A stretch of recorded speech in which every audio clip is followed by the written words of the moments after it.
Hi, this is Bud Rebel, and I'm here live with David Millan and Adan. They have a new album that's coming out. It's really exciting, but they also have some very interesting perspective on 9/11. So I wanted to get a feel of what their life experience was with it. And David's with us from Correct, David. And Adan Perez. And Adam. Thank you. Okay. I heard that you were really up close. I hate to say it's been personal with this background. What happened? Sure, I can give you background. At that time I worked for a nonprofit. I guess not a headhunter, but a welfare to work program where we used to get employment for individuals coming out of poverty, unemployment, public assistance. So that was downtown by Battery Park on Washington Street. So wait, you were downtown actually when the towers went down? Oh yes, I was going to work that morning, and I get off I'm getting off the subway. The first plane had already hit the first tower. So what so your first initial instinct, you're out of the subway, you're right there, and all of a sudden you look up. You look up and you see this plane actually hitting buildings. When I got off the train, it had already hit. Oh, really? So when I come out of the subway, there's debris, and I'm like, "What the heck is this?" I didn't know I was on the subway. So there's debris falling all over the place, and as I walk down the block, everybody's in awe of what's going on. Oh my God, and we noticed the first tower. Then, as I'm reaching the building where I work. The second tower goes. The second tower gets hit. Yeah, it gets hit. We have to come out. No, actually, I was already at work.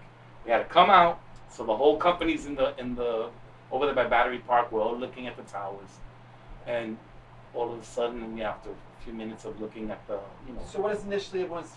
Around you, like, what are they thinking at that moment? Well, in hindsight, I should have got back on the subway when I came off and rode back up, but it was just one of those things. It was just like what's happening right now?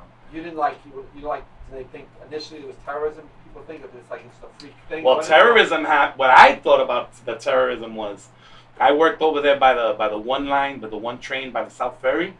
So when the towers collapsed, the subways also collapsed. But wow. The grumble that was going on in the ground, we thought that bombs were going off, and we all started running.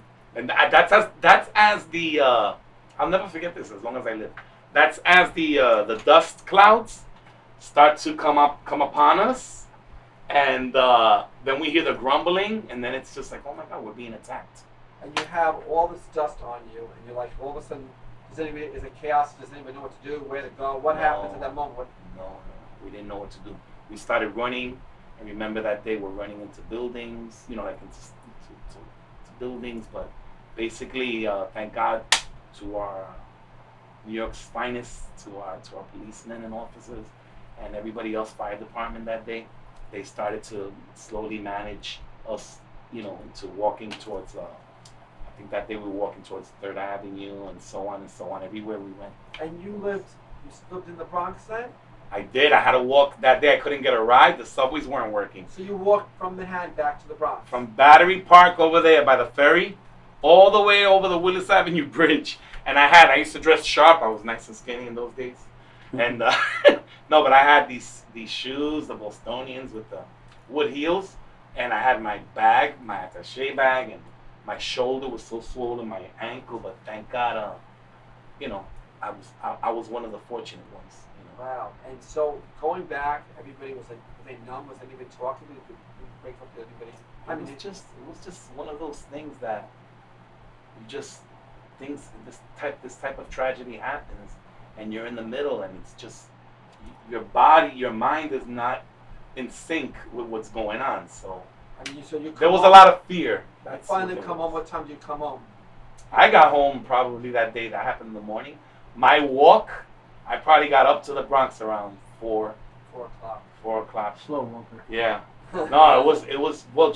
Besides that, just the stress and everything. So. Yeah, and I'm just saying that the big thing about that I noticed 9/11 was how people got together black, Yes. white, Jew, Christian, gay, straight, It's whatever. a shame.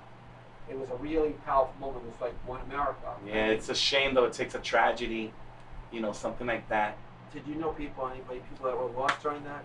Huh? Did you know any people that were lost during the? I personally, I have a coworker, a friend of mine, a few of them actually, that he got out actually on the side where the World Trade Center was when he came off the train station, and he actually witnessed when bodies were falling Oh and stuff gosh, like that. He was traumatized. There was a few people from my company that really suffered, trauma. I mean, personally, I'll never.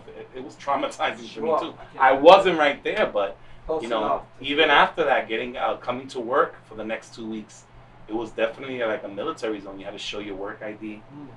Adam, you have your own unique story to tell us about 9/11. Or what you went through. Oh, sure. I wasn't as close as David, but I was working for a company called H&V, their record store. So I remember I was there, and someone came down and was like, "Oh, there's a collapse. The building collapsed. One of the towers." Where was H&V? It was on 46th Street and 5th Avenue. Okay. So I went upstairs. All of us went upstairs, the co-workers, and all we could see is smoke. Wow. So I did see when the other building fell down as well. You were there, seeing it come down as well. Did you leave for the day there, or what did they do? Yeah, I did. I actually walked back to the Bronx as well.